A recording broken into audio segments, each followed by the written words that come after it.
नमस्कार मेरे प्रियो, हम लक्ष्मण आर्य विराट विष्णु माधव का पुत्र तीनों जुटपति परमात्मा स्वरूप सभी संत महात्मा राजा महाराजा सुरक्षाकर्मी वेद पाठी ब्राह्मण ज्ञानी जन संगीतकार फिल्म अभिनयकार पत्रकार कथावाचक शिक्षक सर्व परमात्मा प्रिय को नमस्कार। राम राम सीताराम जय श्री कृष्णा राधे राधे। उमापति महादेव की जय, जगतपति महादेव जीपति महादेव की जय करते हैं। आज हम ध्यान की प्रक्रिया को रोज़ 9 मिनट अपने मानव जीवन में करें दिव्य महामंत्र से, तो मानव जीवन उस परम परम की ओर जाएगा जो भारी संसार में घूम रहा है, भारी माया में घूम रहा है, भारी माया में विचरण करता है। कभी भोजन में, कभी धन दौलत, सोने चांदी, हीरे जवाहरात, कभी लड़की में, कभी लड़के में, दोनों का, पुरुष और स्त्री दोनों का मन इस माया में से वंचित हो, तो उसको हम अपने अंदर ओम श्री हरि महामंत्र के माध्यम से अपनी शून्य चक्कर, केतु चक्र अर्थात पैरों से लेकर के हर 9 मिनट पैरों पे ध्यान करें, फिर जांघ पे ध्यान करें, मूलाधार चक्र पर ध्यान करें, कटी चक्र पर ध्यान करें, नाभि चक्र पर ध्यान करें, हृदय चक्र पर ध्यान करें, कंठस्थ चक्र पर ध्यान करें, मुख चक्र पर ध्यान करें, नासिका चक्र पर ध्यान करें, फिर परम चेतन पर चक्र पर ध्यान करें, फिर परम चेतन चक्र पर ध्यान करें, फिर परम शून्य पर ध्यान करें। इस तरीके से हमारे शरीर के अंदर 112 चक्कर और शरीर के बाहर तो 114 चक्कर है। रोज़ नित्य इस मानव जीवन में 9 मिनट किसी भी महामंत्र से या ओम श्री हरि नमस्तुभयम, ओम मेनी संपूर्ण ब्रह्मांड, श्री मेनी संपूर्ण जगत की माँ जगदम्बा, दोनों एक हो जाएंगे। जो हमारे शरीर के अंदर बिखरा हुआ ऊर्जा रूपी ब्रह्मांड है वो एक तत्व में आ जाएगा, और जो संपूर्ण परम शून्य से अनंत तक और अनंत से परम शून्य तक चला जाएगा। ये ध्यान की दिव्य महत्वता होगी,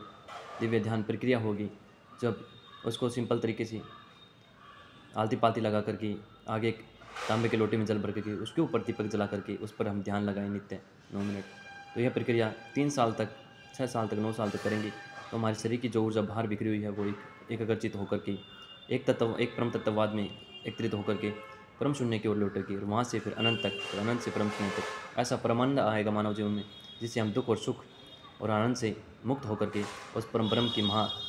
भक्ति में लग जाएंगे, महानशे में लग जाएंगे। भौतिक संसार के नशे सामान्य हो जाएंगे, मूलभूत आवश्यकताएं पूरी हो जाएंगी, और परम आवश्यकता परम ब्रह्म की वो संपूर्ण हो जाएगी। यह ध्यान की दिव्य प्रक्रिया है, जिससे हम अपनी बिखरी हुई ऊर्जा को एक ऊर्जा के रूप में ध्यान में परमानंद में जीवन को विकसित कर पाएंगे, और यही परम ब्रह्म की भक्ति के माध्यम का परम लक्ष्य होगा, जो हमारे महान पुरुषों ने, महान अवतारों ने, महान परमात्माओं ने, संत महात्मा राजा महाराजा सुरक्षाकर्मी वेद पाठी ब्राह्मण ज्ञानी जन संगीतकार फिल्म पत्रकार जमींदार गण कथावाचक सभी विकसित होकर उस परम शून्य धाम को लौट जाएंगे। श्री कृष्ण जी ने भी यही प्रक्रिया की, भगवान राम जी ने भी, भगवान मनु ने भी, भगवान कृष्ण ने भी, भगवान महावीर ने, आज वर्तमान में जितने भी संत महात्मा यही प्रक्रिया पर चल रहे हैं, जिससे मानव जीवन विकसित हो, सभी का जीवन भी विकसित हो, मनुष्य का भी, पशु पक्षी वृक्ष जल अग्नि वायु आकाश देवता परमात्मा परम परमात्मा को परम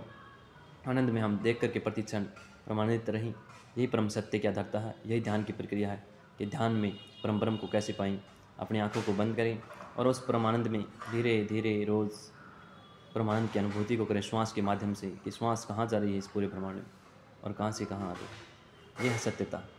तो इसी के साथ आप अपने जीवन में उतारिए, प्रथम क्रिया से निवृत्त होकर के नीम के दातुल इत्यादि करके शरीर को स्वस्थ करें, आत्मा को परमात्मा का भजन से स्वस्थ करें और भक्ति करें, और उन परमात्माओं को दर्शन करें जो आपके अंदर भी हैं, बाहर नहीं। बाहर तो बस माया है, माया को देख करके फिर अंदर आइए। इसको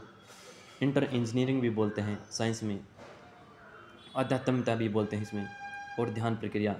के साथ में हम उस परम ब्रह्म से जुड़ जाते हैं। धन्यवाद। जय गुरु, जय प्रकृति, जय ब्रह्मांड, तीन लोक में एक नाम, जय श्री राम, जय श्री राम।